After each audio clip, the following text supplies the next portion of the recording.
thanks all you wonderful people for coming out on a Tuesday night to hear me go blah, blah, blah. I appreciate it. My thing is energy transition, and it's a really complicated topic. There's a lot of things that can be said about it.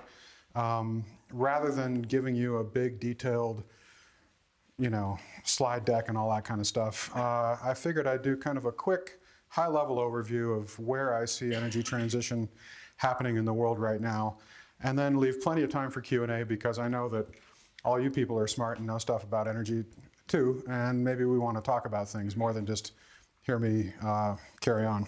So briefly, as mentioned, I'm an electricity manager with Rocky Mountain Institute.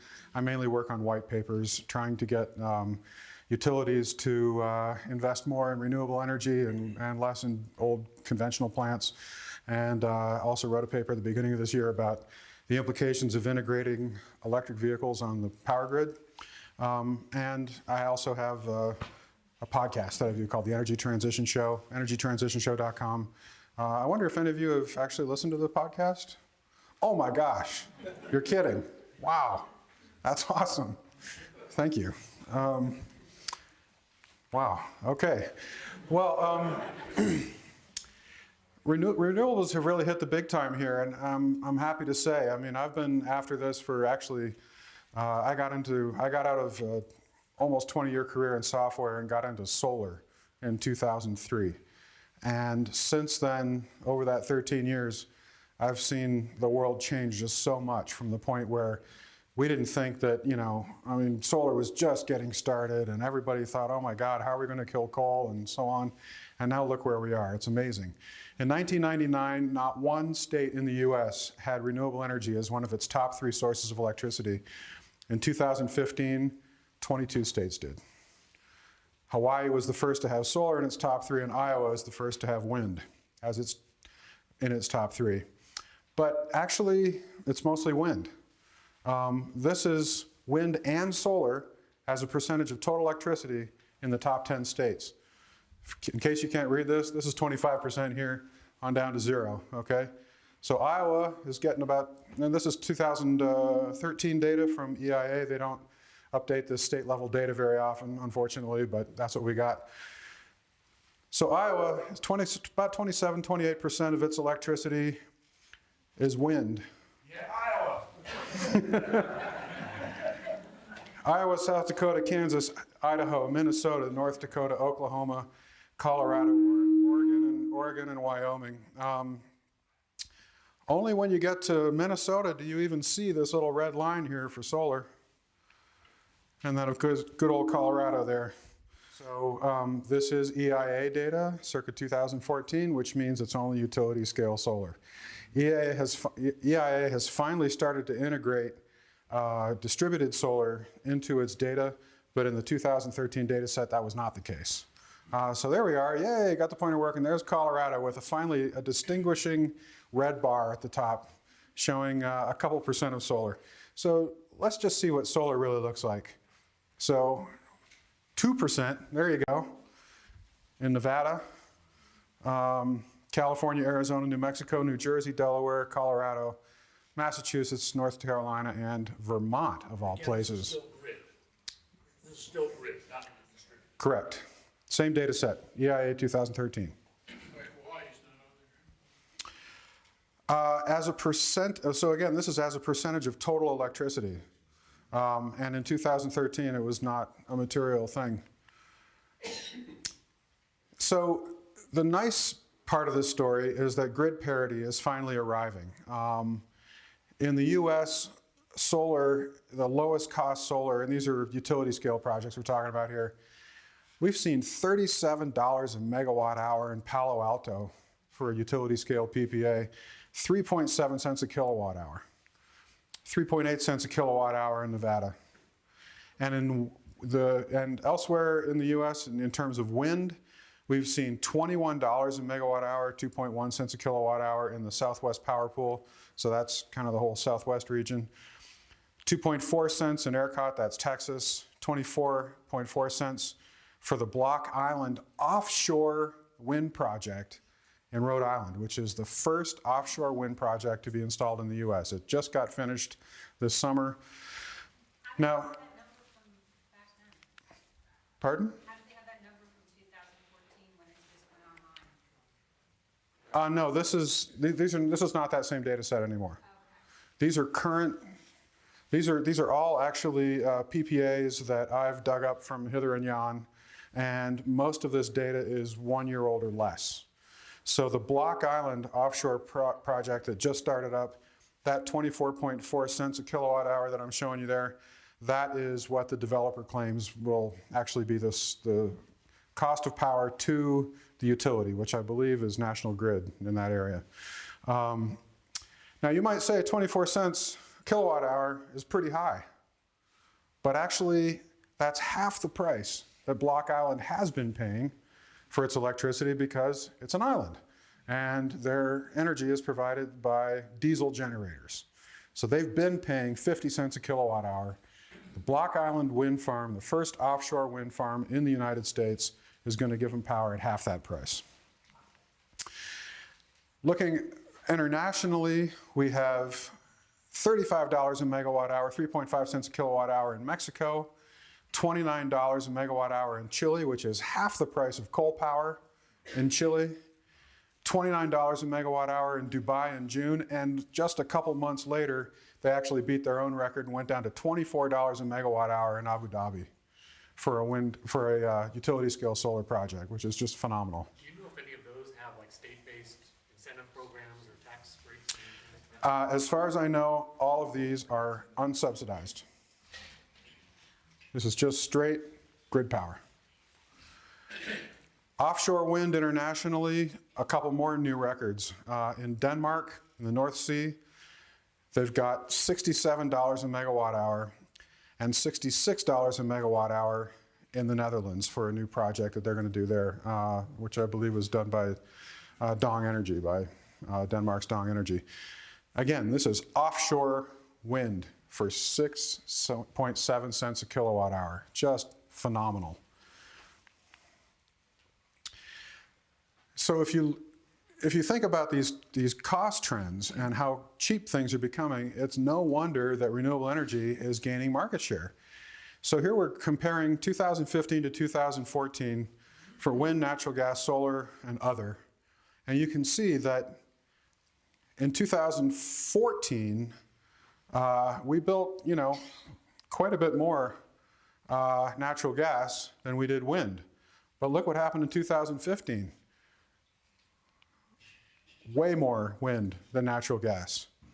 And in fact, we've got almost as much solar going in 2015 as we did natural gas. And here we have a proper breakdown. This is distributed PV, this is rooftop, and there's your utility scale solar. And it's not quite half and half, it's about 60-40, but pretty amazing. So there's another little breakdown there. So we're seeing wind and solar literally overtaking the grid. We are not building any more coal plants. Coal is being absolutely destroyed. I don't have a chart on coal in here, I don't think, but if you've been paying attention, I'm sure you all have, the top coal companies in America, the top 5 companies combined, have lost 99% of their market share in the last 5 years. Coal is getting destroyed. And all the new capacity, almost all the new capacity that we're building is wind and solar. Part of that push, of course, is not just economics. It has to do with climate policy. So we've had years of forecasts from IEA and EIA and others saying that, carbon capture and sequestration was going to be the future, and it was all going to be about coal and CCS. Well, in fact, that has not materialized. CCS still does not exist commercially. We've had a couple of high-profile flameouts like the FutureGen plant, but it really doesn't exist. And it's not going to exist until we have probably $500 billion, that's the generally accepted estimate, of R&D money to be spent on CCS to bring that technology down the learning curve to the point where it can compete economically. And right now, there is not a single nation in the world that is stepping up to put that kind of money into public funding for CCS. You had a question? What's the acronym CCS stand Carbon capture and sequestration. So taking carbon out of the effluent stream from a power plant and somehow sequestering it and putting it away. Yes? Where do the two projects stand on that? And there's one in Texas and one in Wyoming, the CCS, you know where they stand?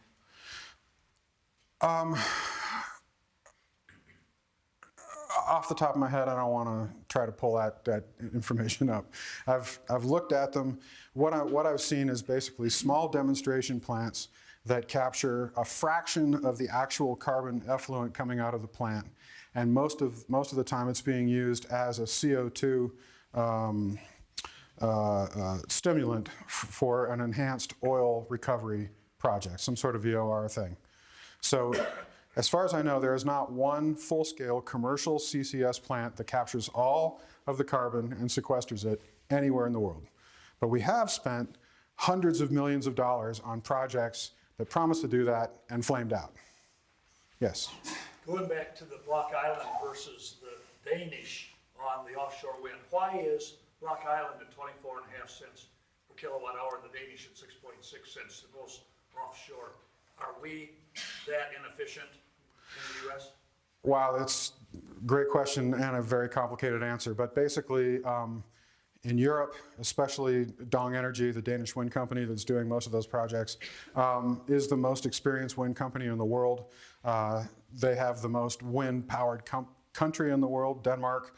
And in those particular installations, they've got very high-quality installation sites where it's shallow water. They've got good access to the electricity trunk line and a very low-cost way of running the cable out to the wind farm area, and a very high-quality resource. Okay, in Rhode Island, you've got a much more challenging environment in terms of the footings, how the cable has to be strung, and also we have a very young industry. I mean, that particular project, the footings and a lot of the infrastructure to support the wind turbines was actually kind of a bespoke manufacturing operation out of the Gulf of Mexico. It was a company that mainly does offshore oil platforms that developed that stuff. But they had to kind of figure out a lot of the engineering on their own. So, you know, we're still basically very early on in the learning curve compared to Denmark, where they're very well down the learning curve. So I guess that's the simple answer. Is there hope we'll get to those efficiencies? Oh, absolutely, absolutely. So my point here is, forget about CCS. As far as I'm concerned, it doesn't exist. And by the way, neither does new nuclear. Nuclear is all but dead in the United States and in most of Europe. You've probably followed the Hinkley Point C reactor in the UK. Absolute disaster, the worst possible deal for the residents of the UK. That project is going to come out the gate around 2025. Paying, or the consumer is going to be paying the utility or the operator of that plant about 2x what they're already paying now for wholesale power coming out of that Hinkley Point C reactor. And they've got an inflation-indexed, inflation-protected price for that power for 35 years. I mean, just an unbelievable sweetheart deal, but a very politically laden subject. I probably shouldn't have even mentioned it. Anyway, forget about nuclear. It's not happening in the US anymore. There's a few big plants for nuclear advocates that, you know, love to talk about, oh, well, there's the Olkiluoto reactor that's starting up in Finland. There's a couple more projects in China. None of this stuff is really going to happen as far as I'm concerned. Or if it does, it's going to continue to be what the industry has always done, which is these very long delays and massive cost overruns. And we're already seeing some of these projects being tabled or maybe even outright canceled in China and India. So I'm saying forget about CCS, forget about nuclear. Where does that leave you for low carbon power? It leaves you with wind and solar and efficiency and demand response. And by the way, efficiency and demand response are pretty much number one, number two, the choices that we should be choosing because they're always the cheapest. One quick slide on oil. Now I'm an expert on oil. I've spent much of the last 10 years studying oil and gas. The first book that I wrote, Profit from the Peak, was about peak oil. Now that's a subject that most people think is not interesting anymore, but I certainly still think it's interesting. Anyway, this is just one quick slide to give you an idea of what's actually happened here. This is big oil, okay? So we're talking about the Seven Sisters, I guess. Since 2002, right down here, those big oil companies, the big oil companies in the world, were producing about 16.5 million barrels a day. And they were spending about $40 to $50 billion a year in CapEx, okay? In 2014, they were spending $150 billion a year in CapEx, 3 times as much as they were spending in 2002. And their production actually fell by 2 million barrels a day.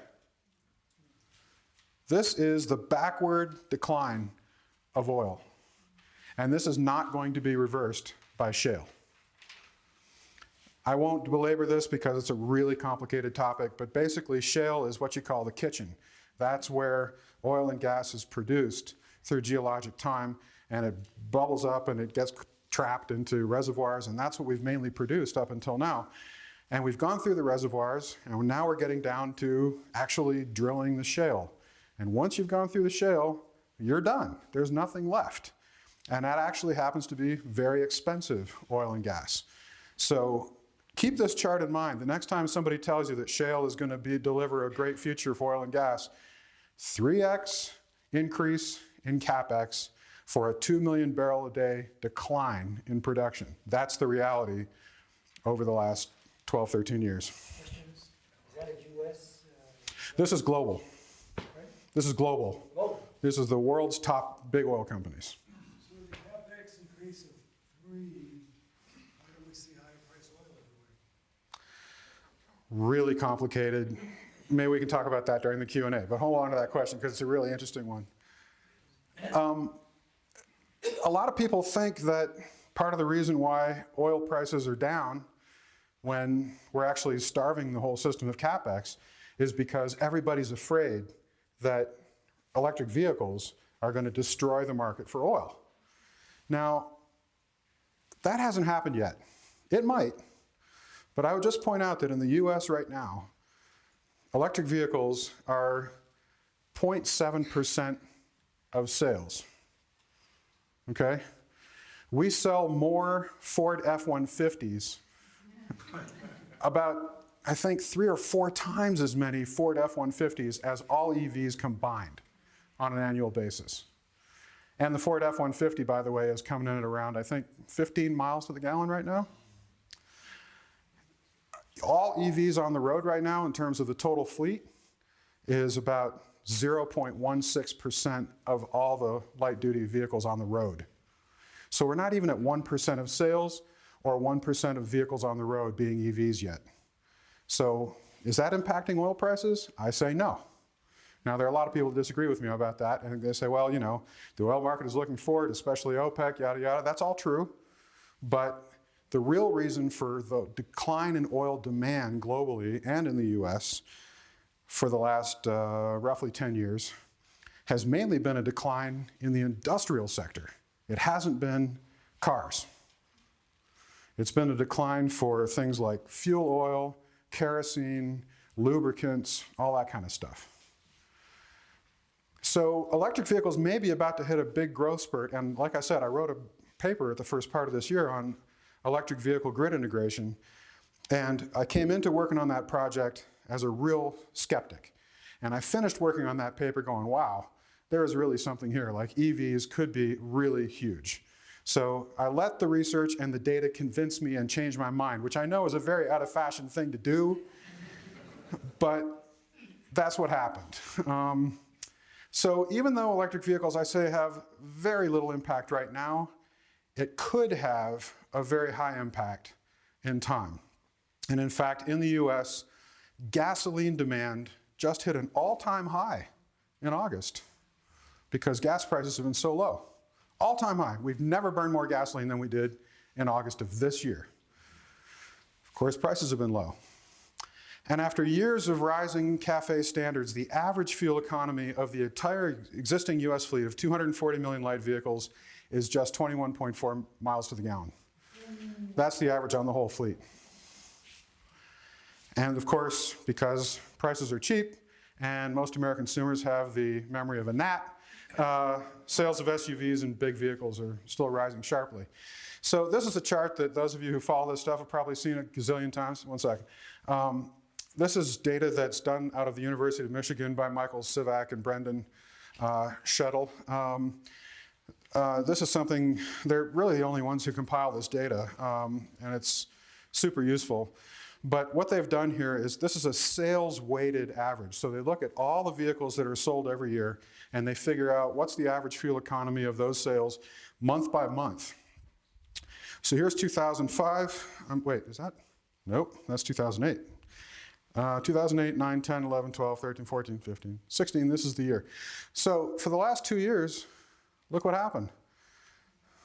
Oil prices crashed, and the fuel economy of our vehicles suddenly went flat. We stopped improving our fuel economy. That's what happens when gas prices fall.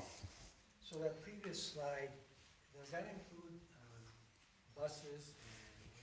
No, I'm only talking about light vehicles here. So basically cars and light trucks. Yeah. Now here's the front cover of the report that I wrote this first part of this year. It's kind of geeky, but if you're really into this sort of thing, it's interesting.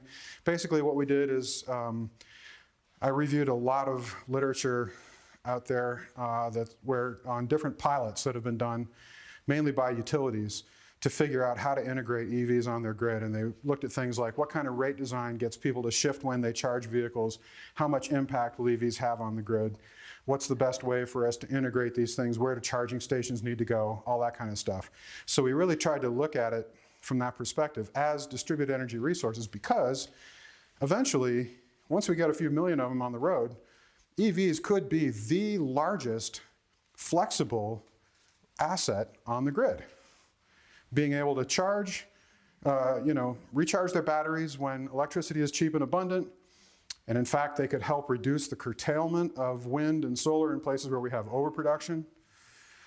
And turning off when peak demand is high, turning the charges off when peak demand is high.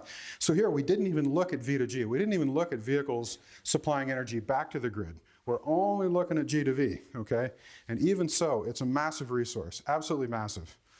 And I'm very bullish on how the intelligent integration of EVs on the utility grid could actually be a huge benefit to the grid. And it could actually reduce the cost of electricity for everyone, because it would allow that flexibility to optimize the operation of all the other assets on the grid.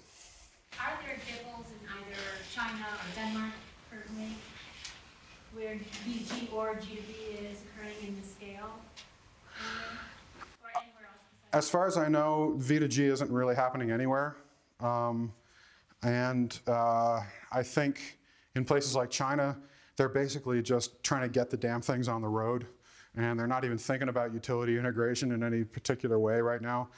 Although, people who are connected with the China practice from RMI did take note of this report. This report is being translated into Chinese, and it's getting around within the Chinese government, and they are very interested in the story that we had to tell here. So just one more slide here on vehicles. There are some very bullish projections out here, and here's just one from Bloomberg New Energy Finance, basically saying, whoops. Here's 2015, way down here, going out to 2040. They're saying, electric vehicles by 2040 could account for 35% of all new vehicle sales. What this really is a 60% compound annual growth rate. And you know about the news from Germany today trying to say that Yes. all cars will be electric after 2030. Look at how low that is in this curve. Yeah, what? The Germans want all European nations to sell zero internal combustion. What the German news was actually was this was an aspirational target. issued by a legislative body in Germany, the Bundestag. And basically what they're saying is, we'd like for this to happen, okay? But it wasn't a law, there's nothing binding about it, it's just an aspirational target, but it is very interesting. And basically what they're saying is, right. So this is one possible growth curve for EVs, which could be really, really interesting. I think maintaining a 60% CAGR for a couple decades is, a little aggressive, but it could happen. It could happen. All right. This is one of the main reasons why electric vehicles could really be significant. It's the cost savings. So this blue line here, that's the cost savings per mile. According to a new report from RMI that just came out about a month or two ago about the future of mobility, and this is the view of our mobility team. Here's Denmark, here's the USA here saying, gasoline dollars or cost per mile is about 10 cents per mile in the U.S., but the cost of refueling with electricity is about 3 cents. So your saving is close to 9. So Denmark, USA, Spain, Germany, China, the EU 27, globally, that's this one here, France and the UK, all major savings opportunities just to refuel with electricity instead of gasoline.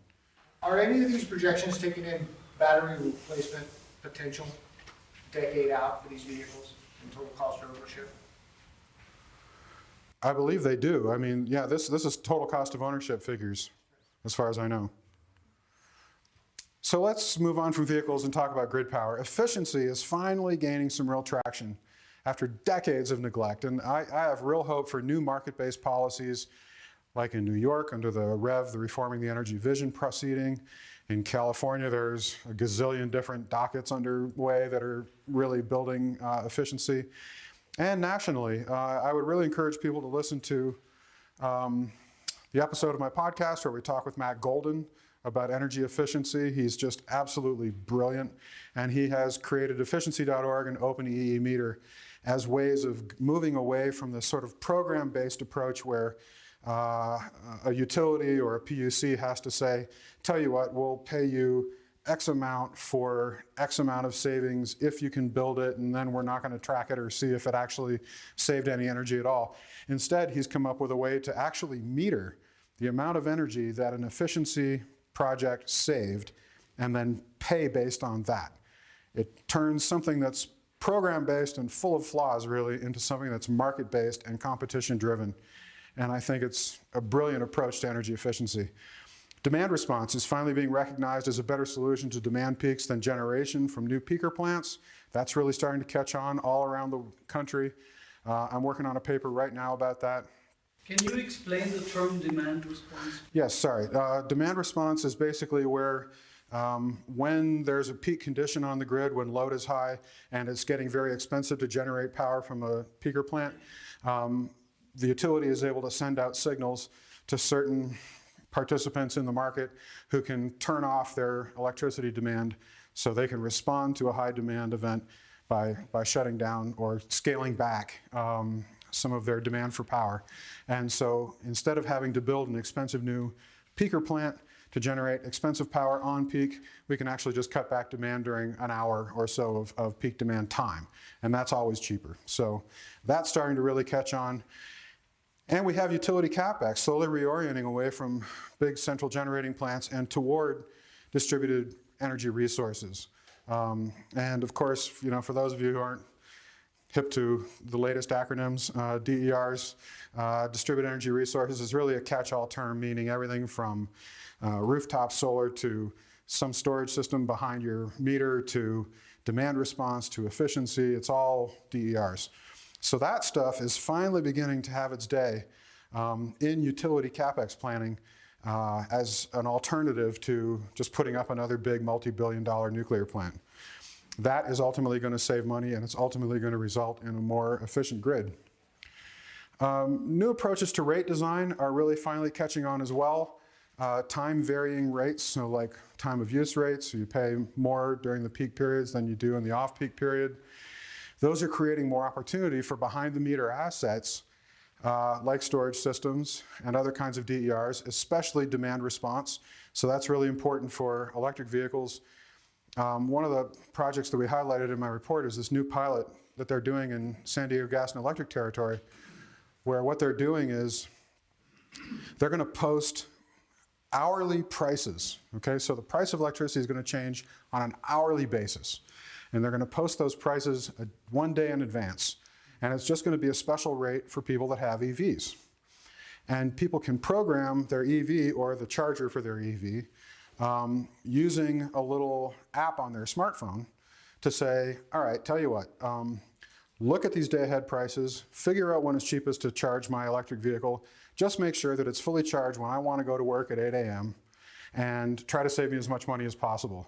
So this is a really interesting little pilot that San Diego Gas and Electric is going to try, and we'll see what we can do with, what we can really do with time-varying rates and EVs. Performance regulation, that is absolutely the new hotness if you're into that sort of thing. Regulators are looking at ways to, even in regulated markets, even in vertically integrated markets, they're looking at ways to basically incentivize a utility for doing the right thing, for doing what we want, for getting more solar on the grid, for getting more storage on the grid, and moving them away from only having an incentive to sell more power. Because the fact is that all utilities operate in a very rational way within the regulatory environment that they've been handed. If you only give them an incentive to make a profit by selling power, then selling power is what they will try to do. So we have to really change the regulatory environment so that they have an incentive to do things like support efficiency and sell less power. And that's really a regulatory problem. The generation plants of old coal plants, new and old nuclear plants, they're dying off faster than anyone expected. I've seen some really hyperventilating articles going, oh my God, we've shut down 10 plants this year and nobody thought it was going to happen, and are we going to have blackouts and are we going to have brownouts? What those articles generally don't ask is, are those the plants we wanted to shut down? Is it a good thing that we're not going to be using these old coal-fired plants anymore with like 20%, 28% efficiency? Yeah, it is. But we're now entering into a very tricky space where we have to make sure that market forces aren't shutting down plants that we actually might need for future capacity. And that remains a very interesting problem to solve. Finally, we have a potential and poorly understood risk of supply shortfall in the future if we don't think very carefully about which plants are shutting down and when.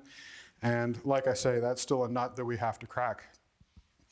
On the customer side, customers are quickly adopting to energy efficiency, smart thermostats and Nest you might have. Smart water heaters are becoming a thing.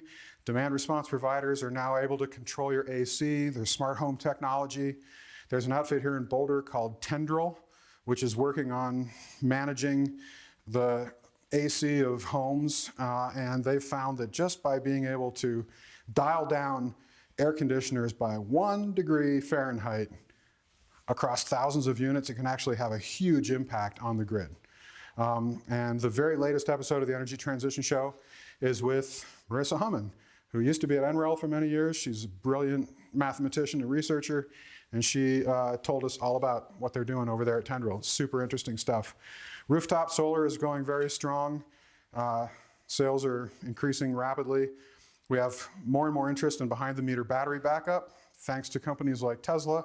Of course, there's a lot of other companies in selling residential battery solutions than Tesla, but they're the ones that have the marketing genius to capture all the headlines and get everybody's attention, so hey, more power to them.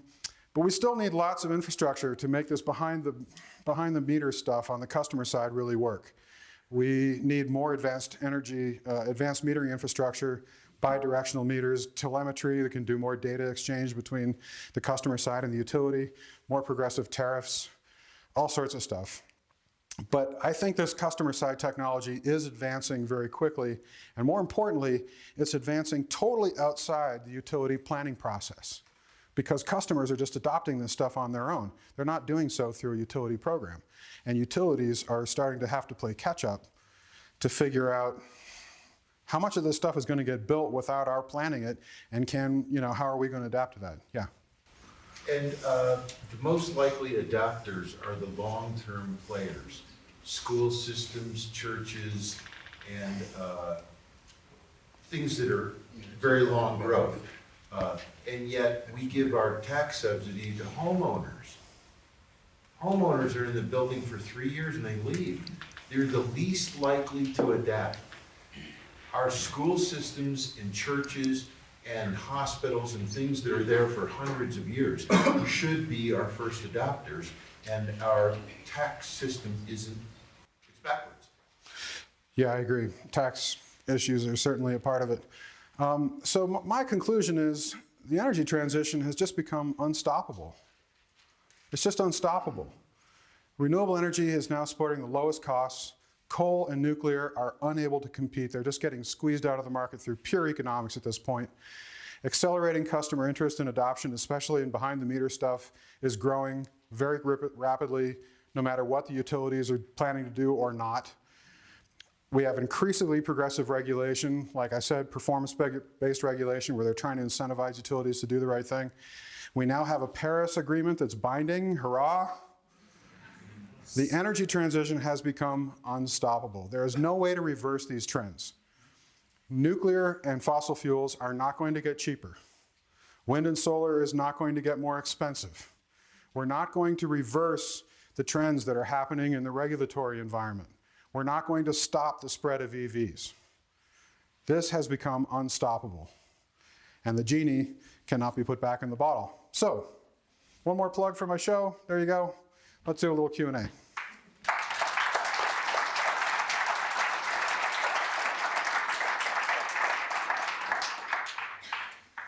this is good news, right? If you say the changes are unstoppable. So, but what would you say, what's the next major hurdle? If we need to put our shoulder into something, is it the regulatory environment? Tuesday in November.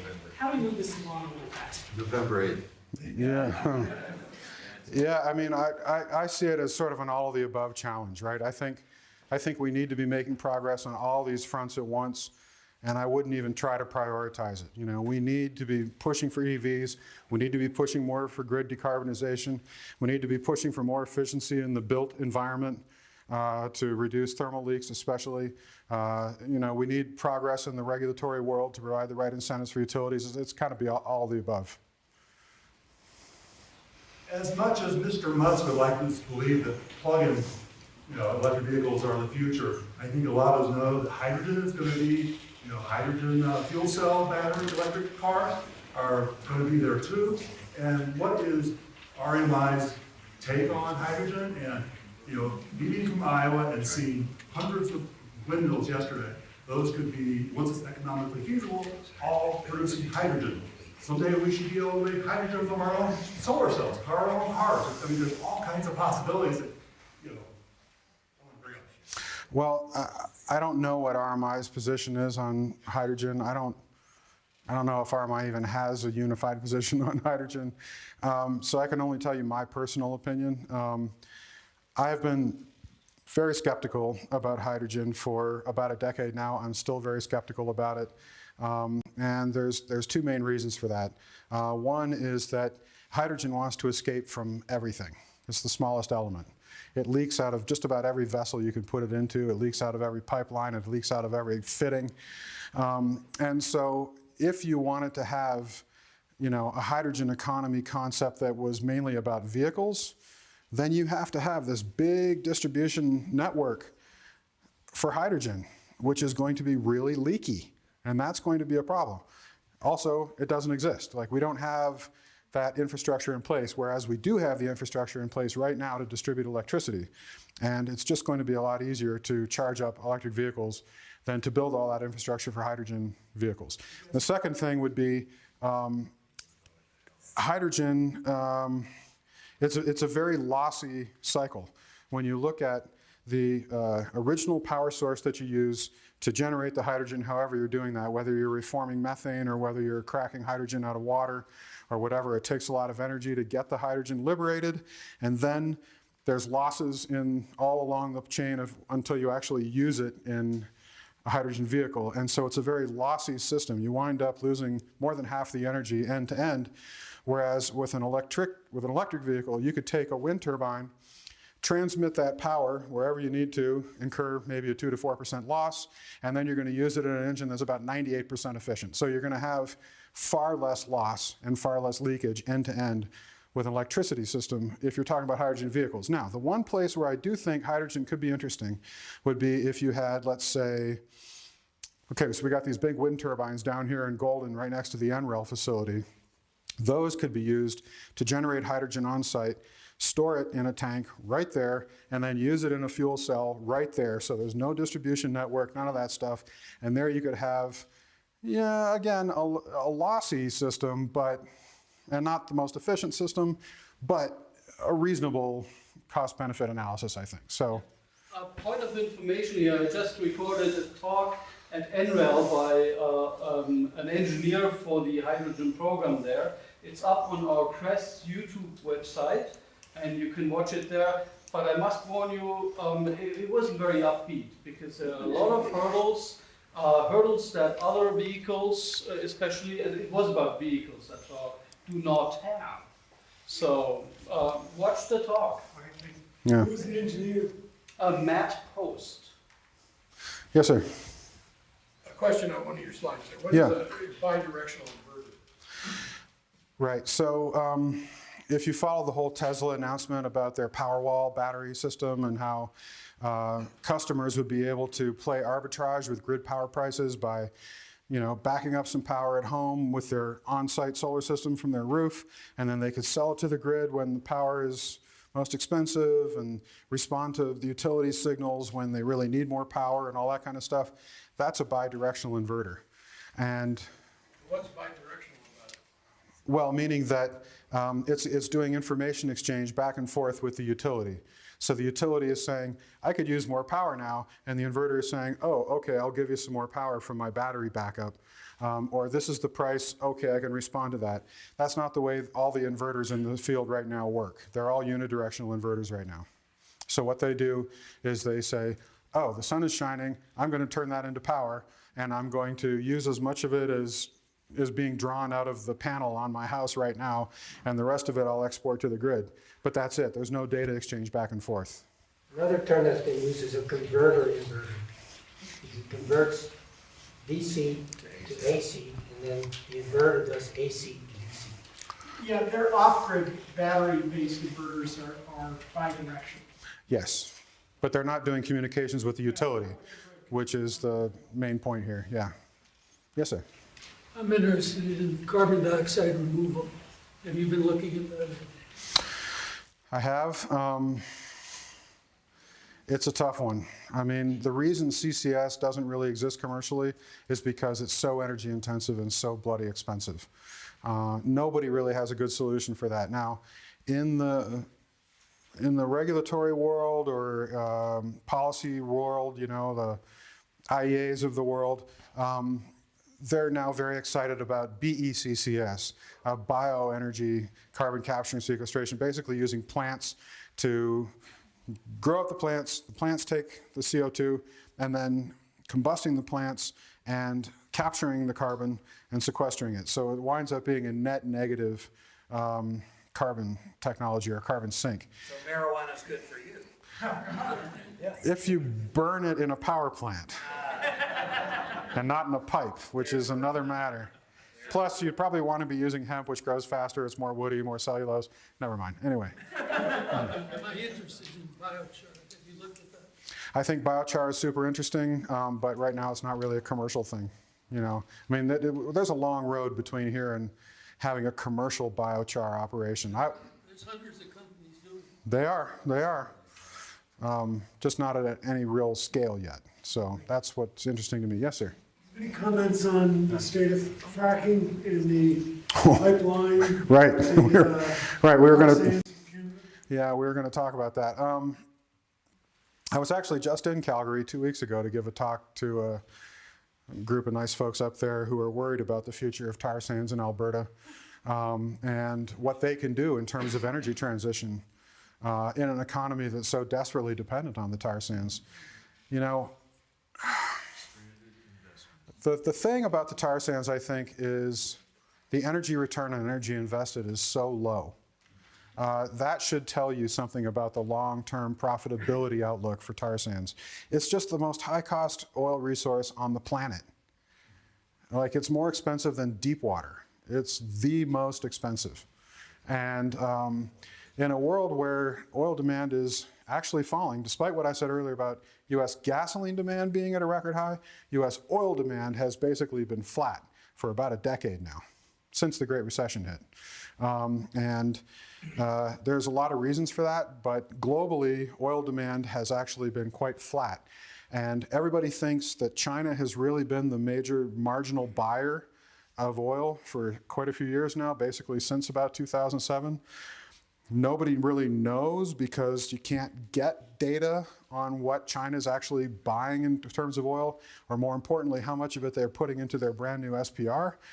But it appears, based on the latest kind of very poor quality data, admittedly, I think that China may be close to actually having filled its SPR, in which case we could be looking at the loss of about 1 million barrels a day of demand, or maybe 700,000 barrels a day, which is pretty significant at the margin on the global oil market. So what that means is, combined with all the rest of the glut, the overpumping that we're seeing in the rest of the world, we're not getting oil prices back to the $60 a barrel, roughly, more or less, that we need to have a really profitable industry that's still investing that kind of CapEx that we saw on that chart, which means the tar sands have no hope of growth, just no hope at all. Yes, sir, in the back. As a follow-up to that question, what's your view of debt on particularly capital-intensive industries like natural gas? And some would argue that high production natural gas at non-profitable levels is to service debt. And you have debt overhangs in the renewable energy sector too. SunEdison went bankrupt. Tesla's got a huge debt burden. China being the marginal buyer, their economy has slowed down. They've got a huge debt burden. And some would argue, many people in the peak oil community would argue that debt might be the greatest limiting factor. Absolutely, absolutely. In fact, today in Bloomberg, my friend Liam Denning had a terrific article where he went through and looked at the dependence, especially of the oil and gas sector, on debt markets and how that has affected the price of oil, but also the kind of CapEx that's happening around the US, the world oil and gas market. And he came to the conclusion that, yes, we might see a curtailment of oil production, and that would bring the price back up, but not until there's a curtailment in the debt market. And I think he's absolutely right about that. Like, all that stuff is super dependent on debt. The shale industry in the US has never been able to operate out of cash flow. Never. It's been operating out of debt the entire time through this whole fracking revolution, totally driven by debt. And as soon as that dries up, I mean, people thought it was, I thought it was the debt was going to dry up 2 years ago. But in fact, what happened is all the debt holders out there decided to double down. So it hasn't happened yet, but that shoe will drop. That's really my question. What are the implications when that shoe drops? There's a lot of planning being done right now based on cheap natural gas. And there's a lot of fuel switching to natural gas. I am really worried about the long-term prospect for stranded assets in gas-fired power generation. I see a lot of power plants being built right now on the presumption that shale gas is going to be cheap forever, and I don't think it will. Because, again, really complicated subject, but, you know, since the beginning of the shale revolution, fracking for shale gas in the United States, what we've done is, you know, first you start out proving out the technology, figuring out how it works, refining the technology, getting it optimized, and then proving out the plays and figuring out where the sweet spots are. And then we had this price crash that started in mid-2014. And the way the industry responded to that is they condensed their operations down to the sweet spots, the most productive areas of these shale plays. And eventually, what happens is you saturate those spots. You turn it into Swiss cheese and there's no place left to drill anymore. Or if you do keep drilling, all you're doing is beggaring the next well over, and it doesn't make sense to do it. I think we're just about at that point now where we're maybe not now, but within the next couple of years, we are probably going to fully saturate the sweet spots in the shale gas plays in the US, at which point we're going to have to start moving the drilling out toward the periphery of those plays where the wells are less productive and more expensive. And all of a sudden, gas goes from being, $2.50 per million BTU back up to 6 or 7. And now what are you doing with power generation? I mean, at that point, you're actually risking bringing coal back online. So we have a real long-term risk, I think, of stranded assets in gas-fired power generation, but it's so far out in the future that nobody's thinking about it. Is there any literature on that? No. That would be great. No. Yeah, for There ought to be, but there isn't. Yes, sir. A few weeks ago, I think Dr. Jaska, he spoke at Southern Fires, and he had nuclear as part of the energy portfolio in the United States to meet CO2 reductions. I don't know if you went to that event or not, but you don't seem to have nuclear, obviously, because of economic considerations, but could you just comment on that? Sure. I mean, I guess maybe the most useful example there is what's happening in New York right now.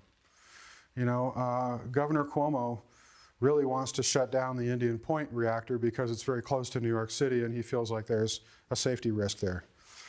But at the same time, the New York PSC has voted to spend $1 billion worth of ratepayer money over the next, however many years it was, 5-10 years, to keep 3 other nuclear plants in New York State operating because they feel like they can't do without that zero carbon power production while they're trying to meet their carbon targets, which is actually a very reasonable position.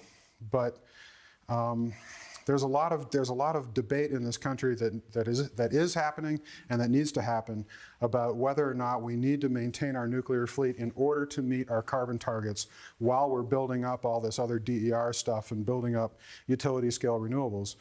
Because if we were to just shut down all the nuclear plants now, it really would be a big setback in terms of our zero carbon power. On the other hand, if you're going to continue operating in a market economy, if you're not going to provide special subsidies to keep these nuclear plants alive, like they've decided to do in New York, those plants are going to close because they cannot function, they cannot compete economically right now. So it's a tough one, yeah. The Gigafactory open and future phases opening soon, and the Germans building their monster factory, and all the battery gurus of the world. Their hair's on fire. They can't go fast enough. What are people saying about future prices in batteries? The price of them are going to come down regularly now by 15-20% a year. Yeah. Yeah, I saw a chart today that showed battery prices over the last couple of years are just absolutely crashing. It's fantastic. Love it. Yes, ma'am. Where do you see potential in the biofuels, bioenergy? Oh, man. Particular ones that you feel have the most potential? I'm not big on biofuels. I'm really not. I mean, we tried this whole corn ethanol thing. By the way, return on energy invested of about 1.2, like almost just really not worth doing from an energy gain standpoint. It was a very popular thing politically in corn country. I think people realize now that basically what we've done is take about 1/3 of the corn crop and use it to produce about 5% of our fuel at a very high price. That's basically what the corn ethanol revolution was about. Long term, I know some people that are super bullish on the potential for like algae-based fuels. Right now, that has not gotten beyond the smallest, demonstration state. We're not even at a pilot plant state with that yet. Cellulosic ethanol, these 4th generation fuels or 3rd generation fuels we keep hearing about. We've been hearing about this stuff for 15 years and it still it's nowhere near being commercially viable because guess what? Nature designed cellulose not to be broken down. Like that's kind of what it's for. So turning that into a sugar and making it into a fuel is really, really difficult. I'm just not big on biofuels. Yes, ma'am. So it seems like one of the biggest challenges with transitioning to renewables is that there aren't a lot of good substitutes for fuel-based baseload capacities. So if we transition to 100% renewables with no natural gas, nuclear, coal, is there something right now that exists that could actually replace that? Well, yes. Solar thermal could be a baseload technology because you can actually do thermal heat storage. I was just reading an article today, in fact, about a new pilot project where they're basically using containers of packed basalt and blowing 600C air over it to heat the rock up. And that could store enough energy for about 2 days to run a turbine. So that could be a baseload type of technology. Another thing that I don't know if you heard about this box of rocks on rails thing that they're trying in Nevada, or, that could be baseload. Hydro can be baseload. But in fact, I just want to point out that baseload is a word that utilities have used to try to emphasize the fact that their plants are indispensable. But that's not fact. That's not the fact. Baseload is a description of the way certain power plants operate. It's not a description of what the grid requires to operate. Big difference. You got a question? Yeah, any news on flow batteries for utility scales? Oh man, flow batteries are going bananas. It's so amazing to see the progress that's happening in that space. I mean, they're still, coming down the cost curve for sure, but the really interesting thing about flow batteries is their ability to do long duration storage.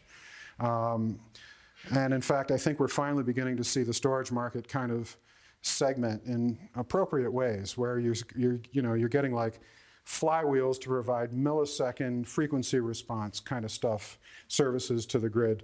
And then you're seeing batteries able to provide, minutes or hours of storage. And then you're seeing, things like flow batteries providing days worth of storage. So yeah, I think flow batteries are moving along very rapidly. Pardon? How far out? How far out before? I mean, there are markets that flow batteries work in right now, depending on, it's niche markets right now. So it's really kind of a question of, how do you get these different battery technologies to grow up and fully fill in the niches that are out there for them? But it's happening now. Yes? You mentioned CSB, concentrated solar power. Can you give us an update on Ivanpah, because they were in dire straits for quite a while? Yeah, it's been a few months since I looked into Ivanpah. I don't know if I really have anything special to say about it. They're still alive. Yes, yes. Ivanpah is still alive. It's still generating power. They're working out some of the bugs.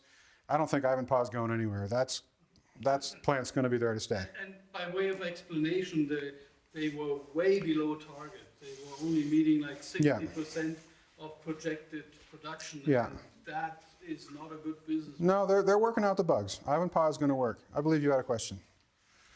I'm curious to hear your thoughts on the electrical grid and what kind of updates might need to be made to the electrical grid to accommodate renewable energies, and what does that represent in terms of investment dollars? Yeah, it's actually a question we've been looking into quite a bit lately. I've been looking into in my work, other people have been looking into at RMI. We need a lot more transmission investment in this country to support big new utility scale wind and solar plants.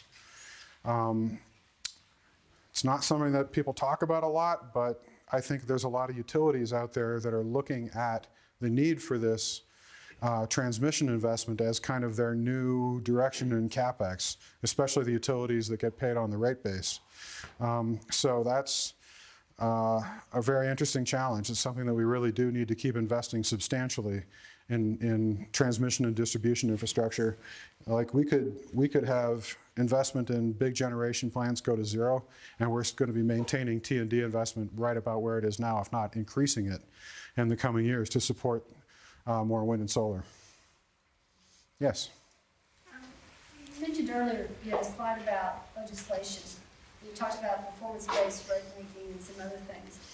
Can you talk about, obviously we don't have that in Colorado, but can you talk about if you had to look at legislative priorities and really changing the way that we develop power and the incentives that are out there, what would you prioritize with respect to legislation or legislative changes?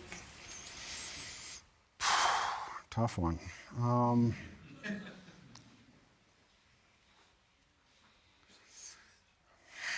To regulate the vertically integrated? Well, I think performance-based regulation could work vertically integrated and deregulated.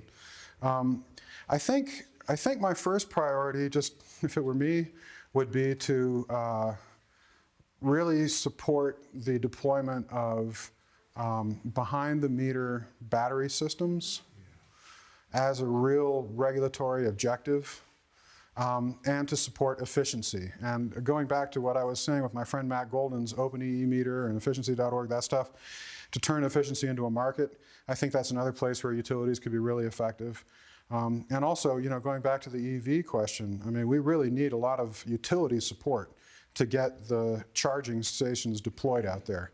And like right now in California, there's a really interesting array of situations that are happening where you've got 3 big IOUs, right? So Southern California Edison is saying, has brought a rate case, which the CPUC approved, to say, we're going to provide make-ready locations for all these charging stations, and we're going to let the private market or the third-party charging stations come in and service that market. And then you've got San Diego Gas and Electric that said, we're going to own and deploy some of the charging stations, but we're also going to stay open to third parties providing charging station capacity, and we're going to support them. And then you've got PG&E, which had its first 2 proposals shot down and is trying to get its 3rd proposal now approved to say, we want to own and operate all the charging stations. And so you've got 3 very different approaches here from a regulatory standpoint of how are we going to incentivize the utilities to build out this charging infrastructure. And that is a great case in point of, you could say performance-based regulation, you could say we want to build the right incentives to get utilities to do the right thing, but then you have to answer the question, what is the right thing? Like, are we okay with allowing utilities to own and operate the charging infrastructure?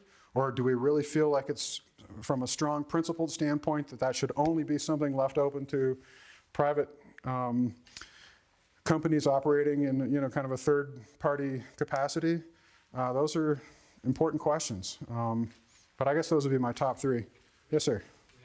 We have time for 2 more questions. Okay. All right, well, I'll try and keep mine brief. And then, I highly recommend that if anybody hasn't listened to the show, you should. I've listened to all the podcasts. Thanks, buddy. Go back and listen to them many times over, just because they get down into the weeds, and there's a lot of great guests and stuff like that. I'm going to play devil's advocate. I'm going to put you on the hot seat. Okay. Partly because this is sort of my passion, that, I just hit the half-century mark in age, so I'm looking down the other side. Right there with you. And many of you are already looking down the other side. But what I want to know is, the big elephant in the room, okay, is really, what are we transitioning to? And to me, we've got 2 big things staring us in the face. Climate change and our commitments to 2 degrees C, and peak oil. As we know, hopefully most of you know, peak oil is not dead, okay? It's not going away. It's just going to get worse, as we know with natural gas, oil. We picked all the easy stuff first, now we're going after the hard stuff. The question becomes, there are going to be a couple of things that are going to potentially trip up the transition that we want. And that is if we don't change how we use energy. And I'm not just talking from an energy efficiency or demand response point of view. So putting you on the hot seat and being the devil's advocate, I kind of feel like we need to have a talk in this world, globally, but in the United States, about how we use energy and how we're going to use energy in the future. Because if people continue to think we're going to have this transition to business as usual, it's not going to happen. I don't think it is. I'm skeptical of it. I love the idea of the transition, but I don't think we can take, because really when you look at renewable energy, which includes hydro, and if you want to bring nuclear or whatever, 15%. Okay, roughly what, 12 to 15%? The rest is all fossil fuels, right? If we look globally. So how do we get there when those things are dwindling and at the same time we need to cut back on them for climate change? Do you see where I'm going with this? I'm gonna answer the question that I think you're asking. Answer it the way you want to answer it, okay? I don't think that energy transition is a matter of dropping these fuels and putting those fuels in its place and keeping everything operating just as it was. I don't think that we're going to maintain economic growth rates of 3 to 4% per year ever again. I don't think the world is going to 10 billion people. I don't think that in fact, I don't think we can easily maintain our existing global monetary regime because we don't have the economic growth to back it up, which is because we don't have cheap and abundant fossil fuels to power it anymore. I think we're looking at a massive change in everything. It's not really just energy transition. It's humanity transition. It's the transition in the way that we live, what we do, where we work. It's the whole thing is going to have to change. Well, the only economic growth we've had is like that gentleman said back there, it's been debt-based. Right. So I think what's going to happen really is we're going to bumble our way into a managed decline. I like that. I like that. I think we're going to learn to live.